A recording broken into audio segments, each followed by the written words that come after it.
نحمده ونصلي على رسوله الكريم اما بعد فاعوذ باللہ من الشیطان الرجیم بسم اللہ الرحمن الرحیم۔ رجب اسلامی کیلنڈر کے حرمت والے مہینوں میں سے ایک ہے جسے رجب المرجب بھی کہتے ہیں۔ رسول اللہ صلی اللہ علیہ وسلم نے فرمایا سال 12 مہینوں کا ہے جن میں سے 4 حرمت والے ہیں، 3 پے در پے یعنی ایک کے بعد ایک، اور وہ کیا ہے؟ ذوالقعدہ، ذوالحجہ اور محرم، اور رجب جو جمادی الاخر اور شعبان کے درمیان ہے۔ یہ صحیح بخاری کی حدیث ہے، کتاب بدء الخلق۔ تو اس سے پتہ چلتا ہے کہ مہینوں کی تعداد اور مہینوں کی گنتی جو ہے یہ اللہ تعالیٰ نے مقرر فرمائی ہے، اور ان میں سے 4 کو حرمت والا بنایا ہے۔ حرمت والے کا مطلب کیا ہے؟ احترام والا، قابل احترام، کہ جب یہ مہینے شروع ہو تو کسی قسم کی لڑائی جھگڑا فساد نہ کیا جائے، قتل و غارت نہ کی جائے، ہر طرف امن امان ہو۔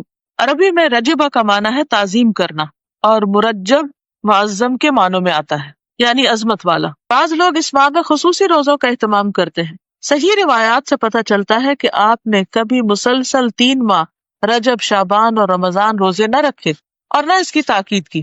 شعبان اور رمضان کا تو ملتا، لیکن رجب کو آپ نے ساتھ نہیں ملایا۔ بعض لوگ 27 رجب کا روزہ رکھتے ہیں اور اس روزے کو عام دنوں کے روزوں سے افضل سمجھتے ہیں، یعنی خاص طور پر 27 تاریخ کے روزے کا اہتمام، یہ بھی درست نہیں۔ متعدد احادیث سے نبی کریم صلی اللہ علیہ وسلم کا مخصوص دنوں یا تاریخوں میں نفلی روزوں کا اہتمام کرنا ثابت ہے، یعنی ایسا نہیں کہ کوئی دن اور مقرر نہیں، اور دن ہے مقرر، لیکن وہ آپ صلی اللہ علیہ وسلم نے خود کیے ہیں۔ آپ کے بعد کسی اور کو اجازت نہیں کہ وہ لوگوں کے لیے دن مخصوص کر دے کہ اس دن لازمی روزہ رکھنا ہوگا اور اس کا ثواب زیادہ ہوگا۔ متعدد احادیث سے نبی کریم صلی اللہ علیہ وسلم کا مخصوص دنوں یا تاریخوں میں نفلی روزوں کا اہتمام کرنا ثابت ہے، جیسا کہ ایام 20 میں ہر قمری مہینے کی 13، 14، 15 تاریخ، 20 دن کو اس لیے کہتے ہیں کہ یہ چاند کی وہ راتیں ہوتی ہیں جس میں ہر طرف چاندنی پھیلی ہوئی ہوتی ہے اور ہر چیز سفید نظر آتی ہے ایک طرح سے، تو 20 جائی ابیض سے، یا ہر سوموار اور جمعرات کو، یہ بھی مسنون ہے کیونکہ آپ نے اس کا اہتمام کیا۔ ذوالحجہ کے ابتدائی عشرے میں پہلے 10 دن یعنی 9، 10 محرم کو ابتدائی عشرے میں، یعنی اس کا مطلب نہیں کہ 10 تاریخ تک، 10ویں تاریخ کو تو عید ہوتی ہے، یہ 9 تاریخ تک مراد ہے، 9، 10 محرم کو، یا پھر کثرت سے ماہ شعبان میں۔ ان تمام کے بارے میں صحیح اور مستند احادیث ملتی ہیں، لیکن 27 رجب کے روزے کے بارے میں کوئی روایت نہیں ہے، لہٰذا اگر کوئی خصوصی طور پر اس دن کا روزہ رکھتا ہو تو اس کا روزہ تو ہو سکتا ہے، مگر یہ عمل مسنون نہیں ہوگا بلکہ بدعت شمار ہوگا۔ قرآن کریم میں ارشاد ربانی ہے، یا ایھا الذین آمنوا لا تقدموا بین یدی اللہ ورسولہ، الحجرات آیت 1۔ اے لوگو جو ایمان لائے ہو، اللہ اور اس کے رسول سے آگے نہ بڑھو۔ البتہ اگر کوئی شخص بطور عادت ہر ماہ چاند کی 13، 14 اور 15 تاریخ یا پیر اور جمعرات کو رکھتا ہو تو اس ماہ میں بھی رکھ سکتا ہے، یعنی اگر 27 رجب پیر کو آ رہی ہے اور اس کی پہلے سے عادت ہے ہر پیر کو روزہ رکھنے کی، تو ایسا شخص روزہ رکھ سکتا ہے۔ خصوصی نماز کا اہتمام، بعض لوگ اس ماہ میں خصوصی نماز صلاۃ الرغائب پڑھتے ہیں۔ رجب کے پہلے جمعہ کی رات کو 12 رکعات 6 سلام سے پڑھی جاتی، جس میں سورۃ اخلاص کے بعد ہر رکعت میں 3 مرتبہ سورۃ القدر پڑھی جاتی ہے۔ یہ بدعت 4 صدی میں شروع ہوئی جس کی کوئی اصلیت نہیں۔ امام ابن تیمیہ لکھتے ہیں کہ تمام علماء نے اجماع کے ساتھ اس نماز کو موضوع یعنی من گھڑت قرار دیا ہے، یعنی اس کی کوئی اصل نہیں ہے دین میں، دین تو مکمل ہو چکا ہے۔ نبی صلی اللہ علیہ وسلم ہر روز تہجد کی نماز پڑھا کرتے تھے، اور اس میں کبھی بھی یہ نہیں ملتا کہ آپ نے کوئی مخصوص سورت ہی پڑھی ہو اور پھر اس میں یہ کہ ہر رکعت میں وہ سورت 3 بار پڑھی ہو، جیسے یہاں پر انہوں نے سورۃ اخلاص اور اس کے بعد ہر رکعت میں 3 مرتبہ سورۃ القدر پڑھنے کا لکھا ہے، اور کئی لوگ بڑی پابندی کے ساتھ اس کو پڑھتے بھی ہیں، اور پھر اس کے ساتھ بہت سی من گھڑت قسم کی فضیلتیں اور فائدے بھی منسوب کر دیے گئے ہیں۔ تو اسلام میں اس کی کوئی حقیقت نہیں، نہ قرآن میں اس نماز کا ذکر ہے، نہ نبی صلی اللہ علیہ وسلم نے اس نماز کی تاکید کی ہے یا تلقین، اور نہ ہی اس کا وجود ہے کسی بھی حدیث یا فقہ کی کتاب میں۔ یہ سراسر لوگوں نے خود گھڑ لی۔ عبادت کا صرف وہی طریقہ پسندیدہ ہے، عبادت وہی قابل قبول ہے جو اللہ اور اس کے رسول کی اتھارٹی کے ساتھ ہو، ان کے حکم کے مطابق ہو۔ نبی صلی اللہ علیہ وسلم نے فرمایا 3 قسم کے لوگوں کی دعائیں قبول ہوتی ہیں اور ان کی قبولیت میں کوئی شک نہیں: مظلوم کی دعا، مسافر کی دعا، اور والد کی اپنی اولاد کے لیے، یہ دعائیں قبول ہوتی ہیں۔ یا رب العالمین، تو ہمیں قبر میں روشنی عطا کرنا، میدان حشر میں نیک لوگوں کے ساتھ اٹھانا، جنت الفردوس میں بلا حساب کتاب داخل کر دینا اور اپنے دیدار سے محروم نہ کرنا۔ ربنا تقبل منا انک انت السمیع العلیم وتب علینا انک انت التواب الرحیم وصلی اللہ تعالی علی خیر خلقہ محمد وعلی آلہ واصحابہ واہل بیتہ اجمعین برحمتک یا ارحم الراحمین۔ الہی آمین۔ سبحانک اللہم وبحمدک اشہد ان لا الہ الا انت استغفرک و اتوب الیک۔ السلام علیکم ورحمۃ اللہ وبرکاتہ۔ خوشی کے موقع پر خوش ہونا اور اللہ کا شکر ادا کرنا، یہ بھی ایک عبادت ہوتی ہے۔ ہر وقت رنجیدہ رہنا، ہر وقت منفی باتیں سوچنا، کیا نہیں ہوا، ابھی تو کچھ آیا ہی نہیں مجھے، ابھی تو میں کسی قابل نہیں ہوئی، تو یہ باتیں نہیں ہر وقت سوچتے۔ کیا حاصل کیا اس پر بھی سوچتے ہیں، اس سے پھر شکر نعمت آتا ہے، اور اس کے ساتھ ہی یہ احساس ہونا چاہیے کہ کیا نہیں آیا اب تک، اور اس کے لیے دعا کرنی چاہیے اور کوشش کرنی چاہیے اور پلاننگ کرنی چاہیے اور اسباب اختیار کرنے چاہیے اور اپنی انرجیز لگانی چاہیے۔ یہ بھی کتنا اللہ کا انعام ہے کہ ہم کوشش کے قابل تو ہیں، ابھی اللہ نے ابھی ہمیں مہلت دی ہوئی ہے، تو اس سے فائدہ اٹھا لیں، کیونکہ شیطان کا کام کیا ہوتا ہے، وہ خوف دلائے، آپ کو پریشان کرے، تم تو کسی قابل نہیں، لو سیلف اسٹیم، تو پھر ایسا انسان زندگی میں کچھ کر نہیں سکتا۔ یعنی ہر آنے والے منفی خیال کو کیا کریں، آپ یوں سمجھے کہ جیسے آپ کی طرف کوئی چیز آ رہی ہے نا جو آپ کو اٹیک کرنا چاہتی ہے، تو آپ کیا کریں گے، واپس لوٹا دیں گے اور اس کا مقابلہ کریں گے اور اس کی جگہ ایک اچھی سوچ لے کر آئیں گے۔ ادفع باللتی ہی احسن، یہ اصول ساری زندگی کی چیزوں میں ہے، اگر یہ نقطہ پکڑ لینا، ادفع باللتی ہی احسن، تو شیطان کو کہیں آنے کا موقع ہی نہیں ملے گا۔ میں ہمیشہ یہ کرتی ہوں اللہ کے فضل سے، اللہ کے اذن سے، کیونکہ ہر انسان کے اوپر اس طرح کی چیزیں آتی ہیں نا، جب بھی ایسی کوئی چیز آتی ہے تو میں یہ سوچتی ہوں اچھا واٹس دا سولوشن، اچھا مجھے کرنا کیا ہے۔ پھر پتہ چل گیا کہ یہ نہیں ہوا، کوئی بھی کام نہیں ہوا کسی بھی قسم کا، تو فوراً مائنڈ کو کدھر لگانا، اچھا پھر کرنا کیا ہے، کون کرے گا، کیسے کرے گا، کب کرے گا، طریقہ کیا اختیار کیا جائے، کیا اس کا کوئی آلٹرنیٹ ہے، فوراً اپنی انرجیز کو پازیٹیو سائڈ پہ لگا کے سولوشن ڈھونڈ کے اور چل پڑنا۔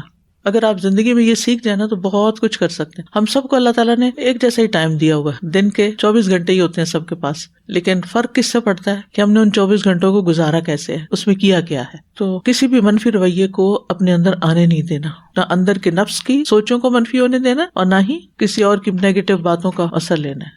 کہ انسان جب اپنے فرائض ادا کرتا ہے تو اس سے اللہ سبحانہ تعالیٰ کا قرب حاصل ہوتا ہے، اور جب انسان فرائض کے علاوہ نوافل کا اہتمام بھی کرتا ہے تو اس سے انسان کو اللہ تعالیٰ کی محبت ملتی ہے، جیسا کہ قرآن مجید میں بھی آتا ہے، قل ان کنتم تحبون اللہ فاتبعونی یحببکم اللہ ویغفر لکم ذنوبکم، کہہ دیجئے اگر تم اللہ سے محبت کرتے ہو تو پھر اس محبت کا ثبوت کیسے دو گے؟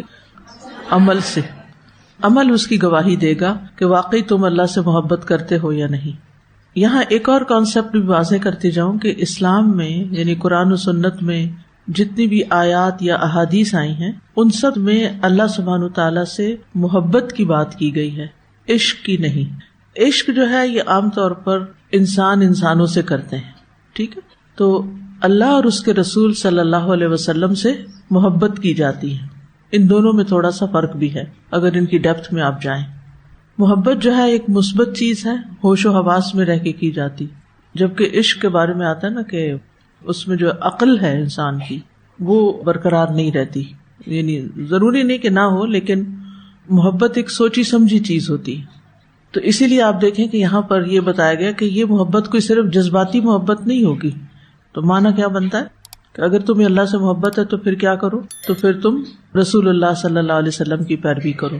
جب انسان کو کسی سے محبت ہوتی ہے تو کچھ کرتا ہے نا، یا کچھ کرنے کو دل چاہتا ہے، تو جب لوگ سنت کی پیروی نہیں کرتے تو پھر وہ اللہ کی محبت میں کیا کرتے ہیں، ڈانس کرتے ہیں، قوالیاں گاتے ہیں اور اسی طرح کے کام کرتے ہیں، جس میں وہ پرواہ نہیں کرتے کہ اللہ تعالیٰ کا حکم کیا ہے، اللہ تعالیٰ کو کیا پسند ہے۔